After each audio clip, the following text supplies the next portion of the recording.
안녕하세요. 세금 읽어주는 남자 자담세무에게 수습세무사 송대권입니다. 오늘은 조선일보가 만든 부동산 콘텐츠 플랫폼인 땅짓고의 KTX 텍스톡 14번째 기사를 다루어 보도록 하겠습니다. 이 기사의 제목은 계약서 잃어버렸어요. 양도세 아끼려 꼼수 부려봤자 헛수고. 부제는 계약서를 잃어버렸을 때 양도소득세 계산 방법입니다. 이 기사에서는 부동산 등의 양도소득세의 양도차익을 산정하는 과정에서 양도가액에 대응하는 부동산 등의 취득가액 산정과 관련하여 양도소득세 납세 의무자 입장에서 쟁점이 되는 세 가지 경우의 사례를 다루고 있습니다. 아래에서 차례대로 다루어 보도록 하겠습니다. 기사의 내용에 따르면 양도하는 부동산을 취득하는 과정에서 양도자 측으로부터 이른바 다운계약서를 수령하여 쟁점 부동산 등을 실제로 취득한 금액보다 그 계약서상의 금액이 작은 경우에 다운계약서상의 취득가액이 아닌 실제 취득한 금액으로 그 취득가액을 신고하는 것이 가능한지 여부가 과세 실무에서 빈번하게 등장하는 것으로 보입니다.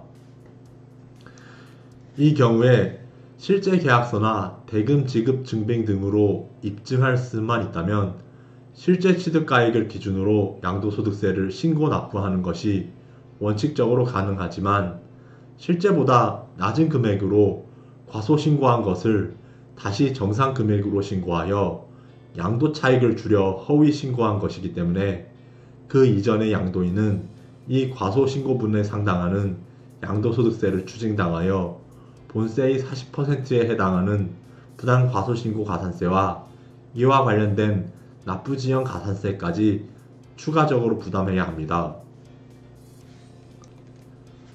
부동산 등의 취득 당시 매매계약서를 분실해 실제 취득가액을 알 길이 없다는 명목으로 환산취득가액을 적용하여 관련 양도소득세를 신고 납부하는 경우도 자주 발생한다고 합니다.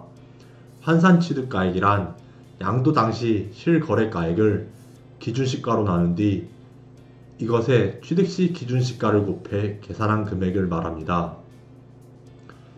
원칙적으로는 양도가액은 있는데 취득가액이 불분명하면 환산취득가액으로 양도소득세를 신고할 수 있기는 하지만 이러한 환산취득가액을 적용하는 것은 말 그대로 취득가액이 불분명할 때이기 때문에 단순히 납세자가 계약서를 잃어버렸다고 해서 이를 적용할 수는 없다고 합니다.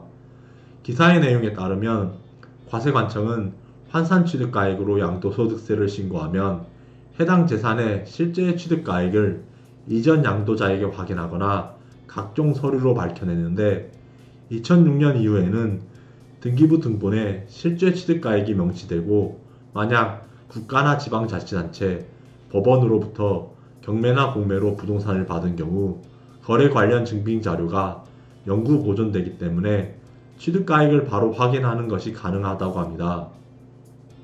즉 이러한 경우에는 환산취득가액으로 신고해도 국세청이 그 거래가액을 모두 파악할 수 있기 때문에 실익이 없다는 것입니다. 건축물을 신축 또는 증축한 후 실제 건축비를 확인할 수 없을 때 환산취득가액을 적용하여 관련 양도소득세를 신고 납부하기도 하는데 여기에서 더 나아가 세무계산상 환산취득가액이 실제 건축비보다 더 많이 산출되는 경우가 흔해 일부러 실제 건축비를 확인하지 않고 실제 취득가액 대신 이 환산취득가액을 사용하는 경우도 있다고 합니다. 이러한 문제점을 제거하기 위하여 관련 소득세법이 지난 2017년 12월 19일자로 개정되어 해당 규정을 신설한 것입니다. 즉 현행소득세법 제114조의 이 감정가액 또는 환산취득가액 적용에 따른 가산세 규정으로 신축 또는 증축한 건물을 5년 이내 양도하고 환산취득가액을 적용한 경우 해당 건물의 환산취득가액의 5%를 가산세로 부과한다는 것입니다. 즉 이 규정의 취지는 취득 당시 실질 거래가액이 아닌 환산취득가액을 적용해 세 부담을 회피하는 것을 방지하는 것에 있습니다. 이상으로 자담세무회계 수습세무사 송대건이었습니다. 감사합니다.